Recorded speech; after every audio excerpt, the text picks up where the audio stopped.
जय श्री श्याम दोस्तों, श्याम गुरुकुल पॉइंट में आप सबका हार्दिक स्वागत है। दोस्तों आज के इस वीडियो में अपन सतत श्रेणी से स्टैंडर्ड डेविएशन निकालना सीखेंगे। दोस्तों जिस प्रकार से अपने खंडित श्रेणी में स्टैंडर्ड डेविएशन निकाला, ठीक उसी प्रकार सतत श्रेणी में भी स्टैंडर्ड डेविएशन निकाला जाता है। केवल अंतर इतना ही है, सतत श्रेणी में जो वर्गांतर दिए हुए होते हैं उनसे अपन मिड वैल्यू निकाल लेंगे। मिड वैल्यू निकालते ही क्या हो जाएगी, जो सतत श्रेणी है वो खंडित श्रेणी में परिवर्तित हो जाएगी। खंडित श्रेणी में परिवर्तित होने के बाद जो प्रक्रिया अपन ने खंडित श्रेणी में अपनाई थी और जो सूत्र खंडित श्रेणी में अपनाए थे वो ही सतत श्रेणी में अपनाएंगे। तो जिस प्रकार से अपन ने समांतर माध्य निकाला जाता है, सतत श्रेणी में समांतर माध्य निकालते हैं अपन, तो उसमें भी अपन ऐसा ही करते हैं। पहले मिड वैल्यू निकालते हैं और उसको खंडित श्रेणी में परिवर्तित कर लेते हैं। ठीक उसी प्रकार स्टैंडर्ड डेविएशन में भी ऐसा ही होगा। सतत श्रेणी को सर्वप्रथम मिड वैल्यू निकाली जाएगी, उसको खंडित श्रेणी में परिवर्तित किया जाएगा, उसके बाद में खंडित श्रेणी वाली प्रक्रिया ही अपनाएंगे। और अपन आज के इस वीडियो में पद विचलन रीति द्वारा स्टैंडर्ड डेविएशन निकालना सीखेंगे। तो आइए शुरू करते हैं। तो देखिए, पहले तो अपन देखते हैं सतत श्रेणी। तो सतत श्रेणी में आप स्टैंडर्ड डेविएशन कैसे ज्ञात करोगे? तो जो वर्गांतर दिए हुए होते हैं, जो वर्गांतर दिए हुए होते हैं उसकी मिड वैल्यू यानी कि मध्य बिंदु, मिड वैल्यू निकालकर खंडित श्रेणी में परिवर्तित कर लेते हैं।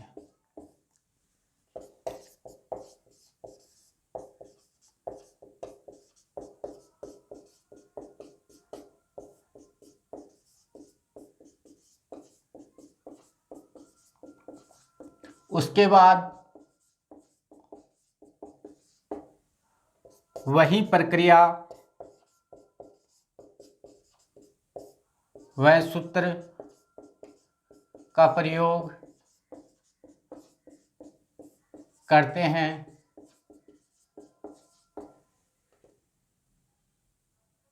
जिनका प्रयोग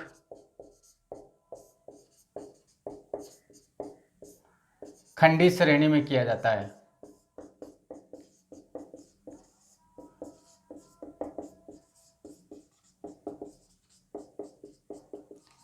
अब देखिए, सतत श्रेणी में आपको क्या दिए हुए होते हैं? वर्गांतर। जैसे कि वर्गांतर दिए हुए आपके 0 से 10, 10 से 20, 20 से 30, 30 से 40, 40 से 50, 50 से 60, 60 से 70, 70 से 80। इस तरीके से आपको वर्गांतर दिए हुए हैं।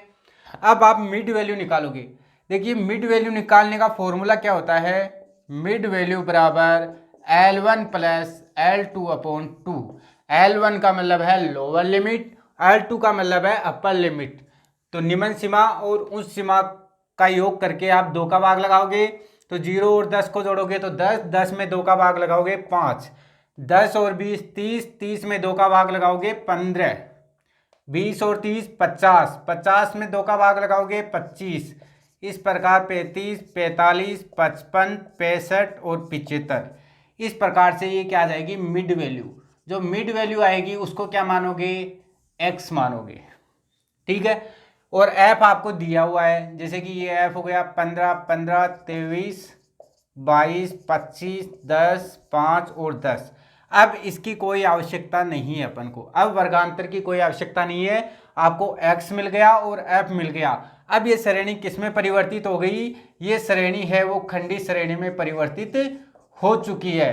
तो अब अपन जो खंडित श्रेणी में, आपने यदि पिछला वीडियो नहीं देखा है तो उस वीडियो को देखिए, उसमें अपन ने खंडित श्रेणी में जो प्रक्रिया अपनाई थी और जो सूत्र अपनाए थे वही प्रक्रिया सतत श्रेणी में भी अपना ही जाएगी।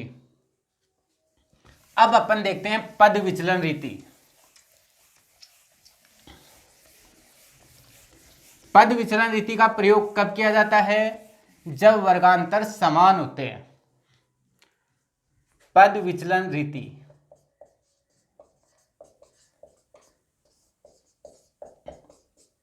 इसको बोलते हैं स्टेप डेविएशन मेथड, पद विचलन रीति। तो इसका प्रयोग कब किया जाता है? इसका प्रयोग जब वर्गांतर समान हो।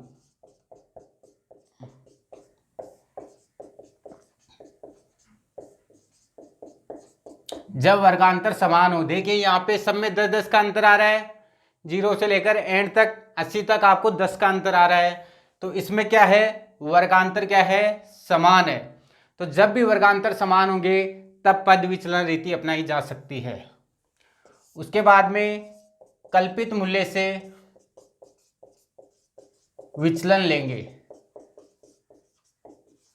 विचलन को बोलते हैं अपन dx। कल्पित मूल्य से विचलन को बोला जाता है dx, और समांतर माध्य से विचलन लेते हैं तो उसको केवल d बोलते हैं अपन।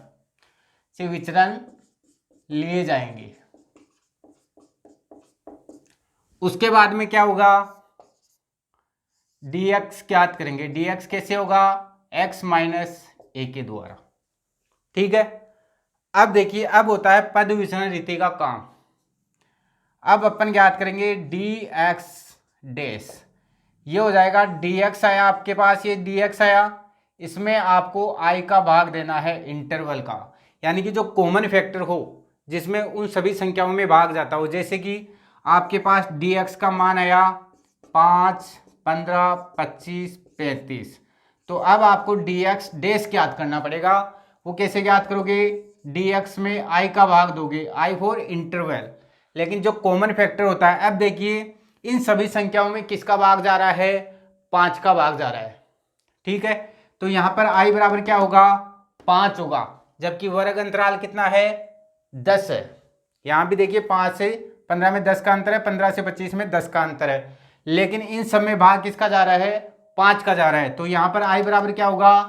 5 होगा। कई बच्चे क्या करते हैं एग्जाम में, ये जो वर्ग अंतराल है वही यहाँ पे 10 लिख के आ जाते हैं, और सूत्र में भी उसी 10 का प्रयोग कर लेते हैं आगे जाके। तो ऐसा नहीं होगा। जो कॉमन फैक्टर होगा, यानी कि 5 का भाग सब में जा रहा है, तो i बराबर क्या होगा? 5। तो dx डैश आ जाएगा 5, 15, 25, 5, 7, 35।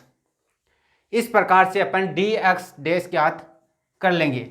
अब मान लीजिए यहाँ पे dx आ जाता है आपके पास 10, 20, 30, 40, 50। ठीक है। अब dx डैश क्या होगा? i बराबर क्या हो जाएगा? यहाँ पे 10 हो जाएगा। i बराबर हो जाएगा आपका 10।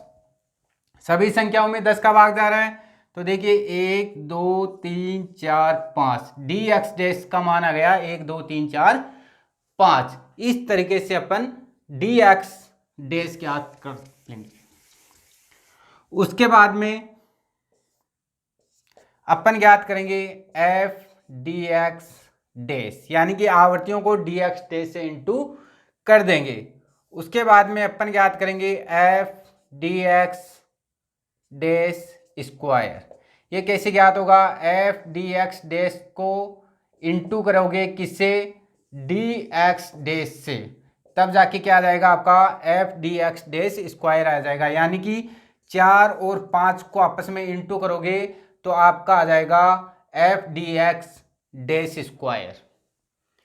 इस प्रकार से अपन पद विचलन रीति में इस स्टेप से चलेंगे। पहले तो देखेंगे कि वर्गांतर समान है या नहीं है। उसके बाद में यदि वर्गांतर समान हो तो पद विचलन रीति का प्रयोग करेंगे। उसके बाद में कल्पित मूल्य लेंगे, उसे विचलन लेंगे, और कल्पित मूल्य से विचलन लेते हो तो उसको dx बोला जाता है, और समांतर माध्य से विचलन लेते हो तो उसको d बोला जाता है। dx निकालेंगे x माइनस a, यानी कि मदों में से कल्पित मूल्य निकालेंगे तो dx विचलन आ जाएंगे। विचलन का क्या करेंगे अपन?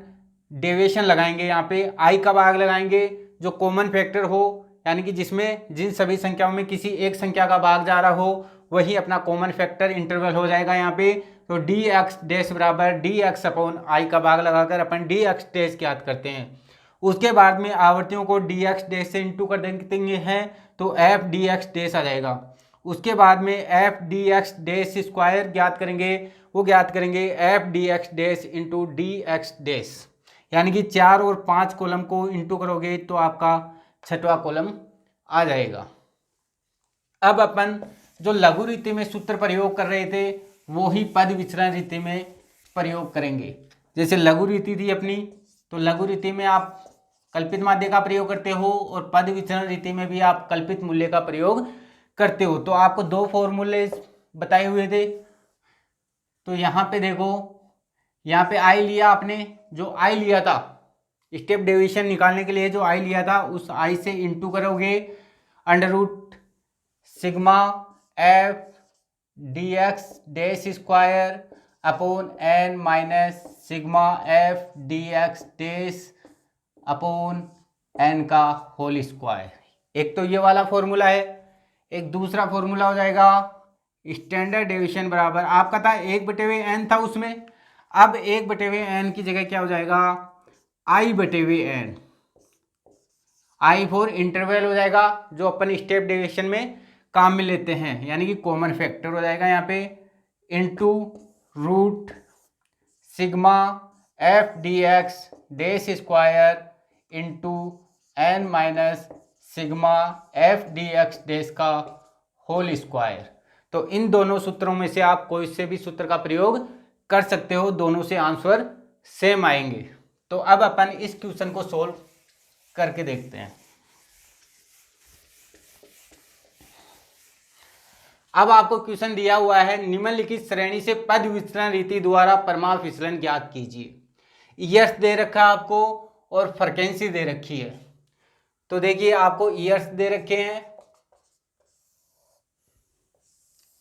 0 से 10, 10 से 20, 20 से 30, 30 से 40, 40 से 50, 50 से 60, 60 से 70 और 70 से 80।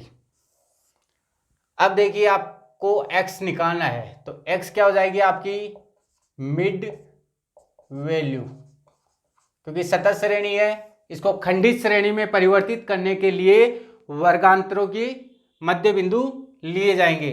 तो देखिए L1 प्लस L2 अपॉन 2, तो निम्न सीमा और उस सीमा को जोड़ के 2 का भाग लगा दो, तो 0 और 10 को जोड़ोगे तो 10 आएगा, 10 में 2 का भाग लगाओगे 5, 10 और 20 को जोड़ोगे 30, 30 में 2 का भाग लगाओगे 15, यहाँ पे आ जाएंगे 25, यहाँ पे आ जाएंगे 35, यहाँ पे 45, यहाँ पे 55, यहाँ पे 65, यहाँ पे 75।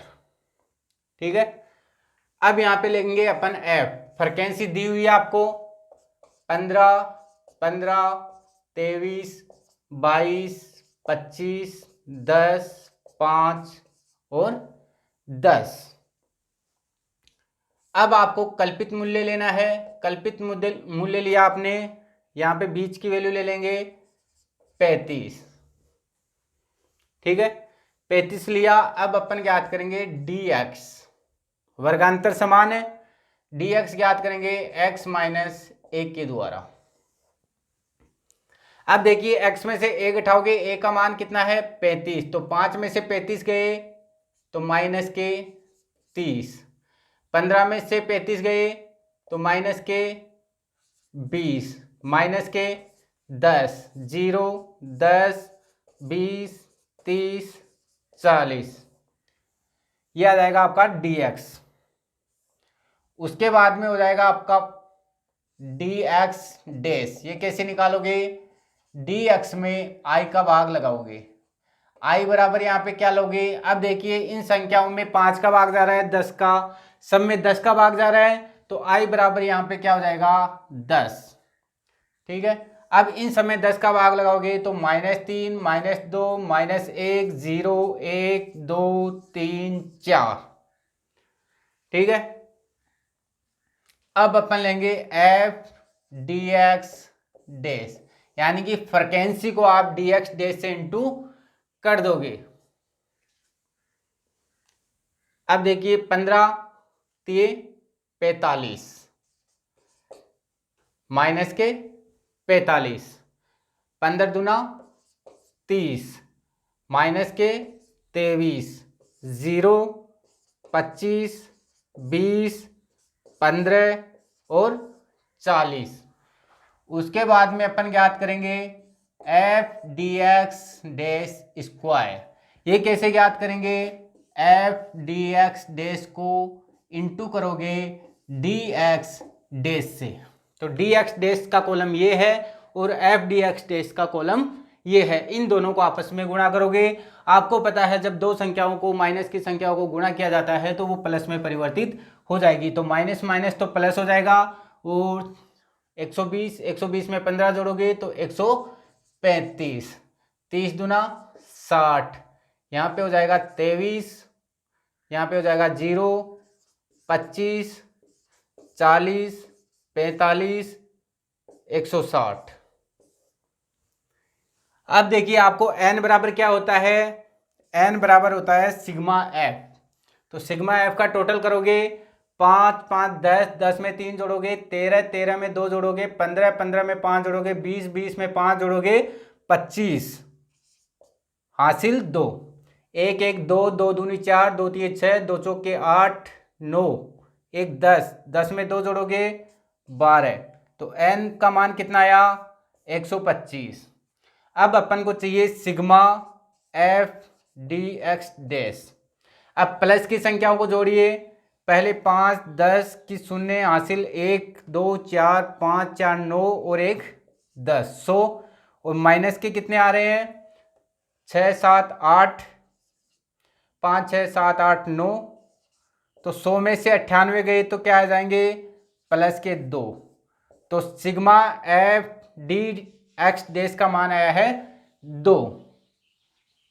यहां पे देखिए sigma F D X dash square का मान कितना आया है, टोटल लगाइए, 5 में 3 जोड़ोगे 8, 8 में 5 जोड़ोगे 13, 13 में 5 जोड़ोगे 18, हासिल 1, 3 में 6 जोड़ोगे 9, 9 में 2 जोड़ोगे 11, 11 में 2 जोड़ोगे 13, 13 में 4 जोड़ोगे 17, 17 में 4 जोड़ोगे 21, 21 में 6 जोड़ोगे 27, 1 28, हासिल 2, 1 2 2 4, तो 488।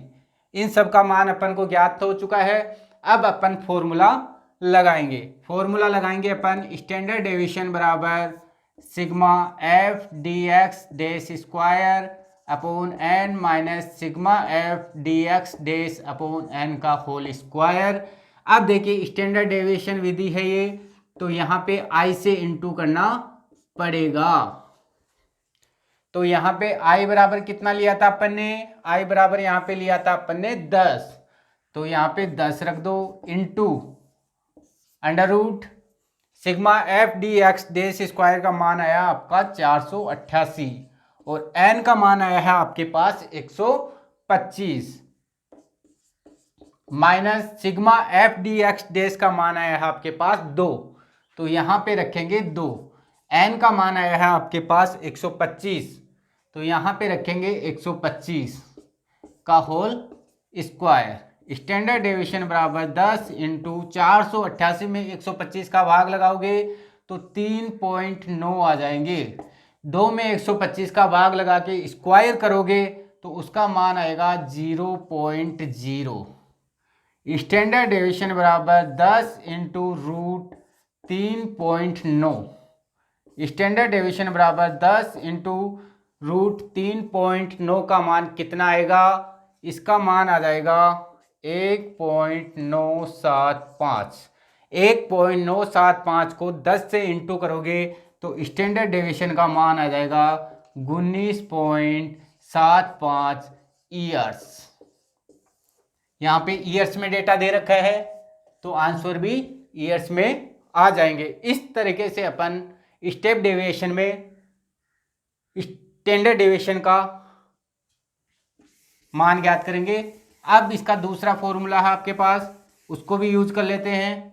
दूसरा फॉर्मूला क्या है, स्टैंडर्ड डेविएशन बराबर आई बटे वे एन। ध्यान रखना जब खंडित श्रेणी हो पद वितरण रीति का प्रयोग नहीं किया जाए तो 1 बटे वे एन होता है, जबकि पद वितरण रीति प्रयोग करते हो तो आई बटे वे एन होता है। आई बटे वे N into root sigma F D X dash square into N minus sigma F D X dash का होल स्क्वायर। स्टैंडर्ड डेविएशन बराबर आई का मान अपन ने यहाँ पे क्या लिया था, आई का मान अपन ने यहाँ पर 10 लिया था और एन का मान देखिए यहाँ पर कितना आया है 125 आया है। तो 125 लेंगे into sigma F D X dash square का मान कितना है 488 इनटू एन का मान कितना है 125 minus sigma F D X dash का मान आया है आपके पास 2, तो 2 का स्क्वायर करेंगे। स्टैंडर्ड डेविएशन 10/125 इंटू यहाँ पे 488 इंटू 125 करोगे तो आ जाएगा आपके पास 61,000। 2 का स्क्वायर आ जाएगा 4। स्टैंडर्ड डेविएशन बराबर 10/125 इंटू रूट 60,996।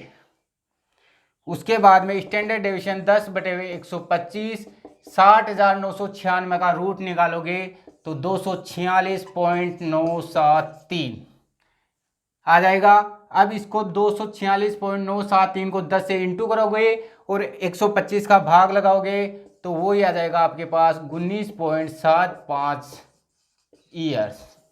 इस प्रकार से एग्जाम में तो आपको सिर्फ एक ही फॉर्मूले का यूज करना है, लेकिन मैंने यहाँ पर दोनों फॉर्मूले से आंसर निकाल के बता दिया है। दोस्तों आज का वीडियो हमारा कैसा लगा? यदि आपको हमारा वीडियो अच्छा लगा तो इसे लाइक करें, कमेंट करें, शेयर करें और हाँ, सब्सक्राइब करना ना भूलें।